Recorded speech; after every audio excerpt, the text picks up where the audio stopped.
Good morning, guys. I am Daisho, and I am here with, actually, some gameplay of Modern Warfare 2, but this time I'm not actually going to be commentating on Modern Warfare 2.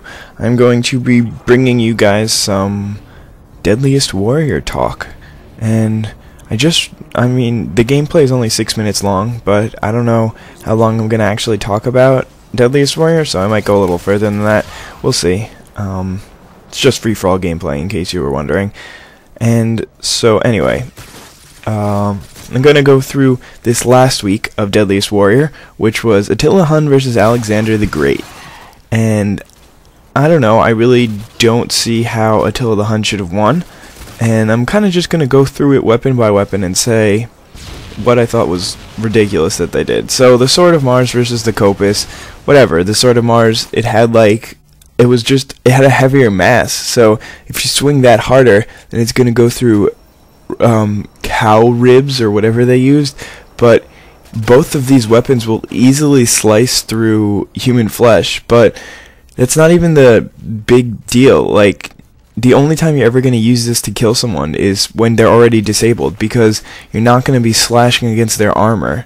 So, I mean, you have to disable them first, either by cutting off their arm or wrist or something, because, I don't know. So, basically, two swords, it's a toss-up, whatever, no big deal. Lasso versus Z-Stan. The lasso was Attila the Hun's lasso, and the Z-Stan was Alexander the Great's spear. Obviously, the spear is better than the lasso. I mean, the lasso... Ooh, I'm just gonna toss a little, rope at you? Like, what the fuck? Are you serious? How is that gonna hurt anyone? You can if you manage to be riding at them and grab their neck without them stabbing you with a spear, good luck with that. Yeah, whatever. But it's just not a practical combination. Like, I don't know, whatever. That also I didn't have much of a problem with. The next two that I really want to discuss are the next two things. First of all, Attila the Hun's composite bow. You were able, versus the Gastrophetes, which is a crossbow, so you were able to see the composite bow work really well.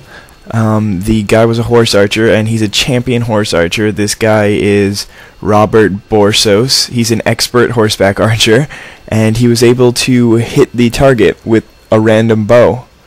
And they didn't test it against Alexander the Great's armor, and I don't know much about weaponry, but I don't think that the bow would have gone through his bronze armor or whatever kind of armor he had.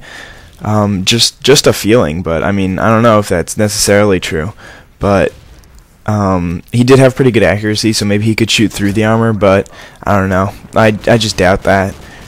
So that got Attila the Hun 354 kills, and I don't even know if it would have killed Alexander the Great ever. Like, maybe it would have gotten a couple of kills through armor, but whatever. The Gastrophetes, which was Alexander the Great's supposed weapon, was just a ridiculous choice of weapon. Why would you use a crossbow when you're having a one-on-one battle against someone? I mean, it would probably go through their armor, but also the main thing that I had a problem with is the people who were on the Alexander the Great team were Kendall Wells, who is, and I quote, a bladed weapons specialist, and Peter Van Rossum, a sword and shield champion. Which one of those guys is going to be a champion crossbow archer? Are you kidding me? A real crossbow archer would have been a real crossbow expert would have been able to hit the target 100% of the time.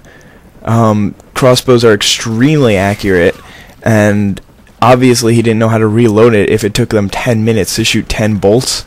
I mean, it's just ridiculous that they would even think of that. And the crossbow wasn't meant as a one-on-one weapon.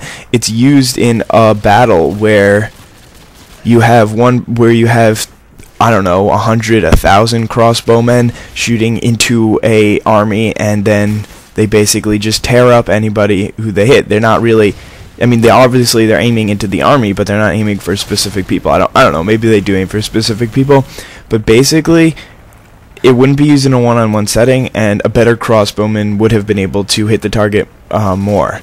So that was just an awful an awful job, I think, because I don't know if the bow can actually go through Alexander the Great's armor, and I don't know if, and I think the gas Raphides would have been able to shoot a lot better. Then the last one was the ballista versus the Scythian axe. If you think that you can aim that ballista and ever hit a moving target, then you're pretty much insane, because that gun, that weapon wasn't even close to be used for a one-on-one battle. That was used for sieges. They even said that. The fact that they brought this into a one-on-one battle, this weapon just had no place in a one-on-one battle. And the Scythian axe, yeah, you can't clobber somebody over the head and kill them, but you can probably like tear their leg off. I don't know. It got a decent amount of kills, so it's not such a big deal. So I don't know, those were just my thoughts on the first game.